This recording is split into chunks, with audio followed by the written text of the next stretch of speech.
Yes sir, आपका नाम sir? मेरा नाम कैलाश माहेश्वरी है, चार्टर्ड अकाउंटेंट हूँ मैं।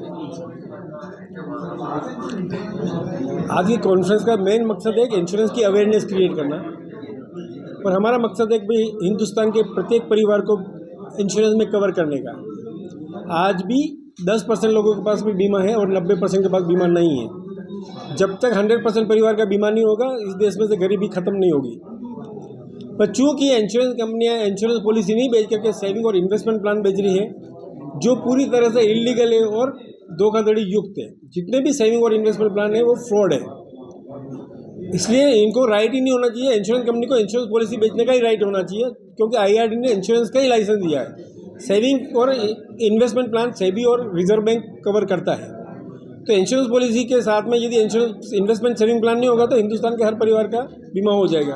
और हम तो इंश्योरेंस कंपनी से रिक्वेस्ट कर रहे हैं कि आप कोई भी ग्रुप इंश्योरेंस हमको दे दो, मैं उदयपुर डिस्ट्रिक्ट के हर परिवार का बीमा कर दूंगा, प्रीमियम में भर दूंगा।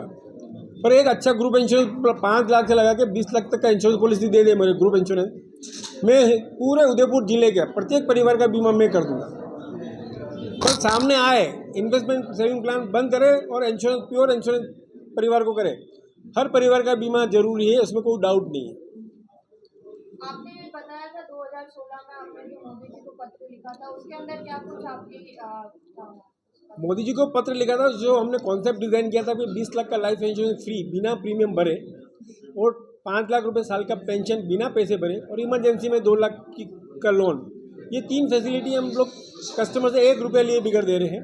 यदि भारत सरकार यदि ये कॉन्सेप्ट इम्प्लीमेंट करती है तो पूरा हिंदुस्तान बीमे के कवर में आ जाएगा और गरीबी खत्म हो जाएगी। हमको गरीबी, बेरोजगारी, महंगाई मुक्त भारत बनाना है, उसके लिए काम कर रहे हैं हम लोग। आपकी मुहिम से इस देश के करोड़ों लोग कैसे जागरूक होंगे? सर वो सब कुछ आपके हाथ में है। मीडिया के अलावा पॉसिबल नहीं है मेरे लिए। मैं अकेला तो क्या कर सकता हूँ। आपने हाईकोर्ट में पीआईएल लड़ी, हाँ, क्या हैसियत रहा? रिजेक्ट कर दी, बिना पूछे डिसमिस कर दी। तो उसको ऊपर अपर कोर्ट में चैलेंज नहीं किया? पर कब तक पैसा लगाऊं मैं यार? मेरी कैपेसिटी कितनी है? सुप्रीम कोर्ट में जाने में पैसा कितना लगता है साहब? आपकी इस लड़ाई में आपकी एसोसिएशन कितने साथ है? कोई नहीं है, नो बड़ी। सभी चार्टर्ड अकाउंट ने इंश्योरेंस पॉलिसी बेची है। उनकी प्रैक्टिस से ज़्यादा इनकम तो इंश्योरेंस कंपनी की है। तो इसको देश के साथ क्या बहुत बड़ा फ्रॉड कहा जाए एलआईसी की ओर से? वर्ल्ड का सबसे, दुनिया का सबसे बड़ा फ्रॉड है ये। इसमें कहाँ सवाल उठता है? इसमें डाउट ही कहाँ है आपको? साहब एलआईसी अकेले के पास में 27 करोड़ पॉलिसी होल्डर हैं, 56 लाख करोड़ रुपए पड़े हैं सर।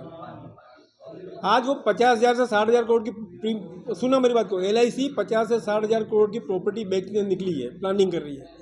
एलआईसी को 50 से 60,000 करोड़ की प्रॉपर्टी बेचने की नौबत क्यों आ रही है? आप समझाओ मुझे, इसका कोई जवाब है? किस बात की प्रॉपर्टी बेची? उसके पास तो रोज पैसा आ रहा है। गंगा में पानी नहीं आ रहा, उससे ज़्यादा पैसा एलआईसी में आ रहा है रोज का रोज। उसको एलआईसी प्रॉपर्टी बेचने की जरूरत क्यों पड़ रही है, ये बताइए मुझे। अगर कोई कस्टमर इंश्योरेंस कराने जाए तो उसको क्या ध्यान रखना चाहिए? देखिए सर, उसके लिए तो पूरा एक फील्ड खड़ा करना पड़ेगा। इंश्योरेंस इंडिपेंडेंट कंसल्टेंट, जैसे मेडिकल फील्ड में डॉक्टर है, वैसे डॉक्टर होना जरूरी है। अदरवाइज तो एजेंट जाएगा, उसको अपने कमीशन के चक्कर में कोई भी गलत प्रोडक्ट देके आएगा उसमें। आपने कहा कि इन्हीं कंपनियों से आप इंश्योरेंस के बेनिफिट दिला सकते हैं। हाँ, आपके पास कोई आए डेफिनेटली दिला सकता हूँ मैं, पर मैं पूरा हिंदुस्तान को अकेला तो नहीं कर सकता हूँ सर। मेरे पास पूरा इंडिया नहीं आ सकता है, पॉसिबल नहीं है। आप ऐसा है तो आप लोग आ जाओ ना, अपनी पॉलिसी लेके आना, मैं आपको प्रूव करके दे दूंगा। प्रूवन हो गया ना सर।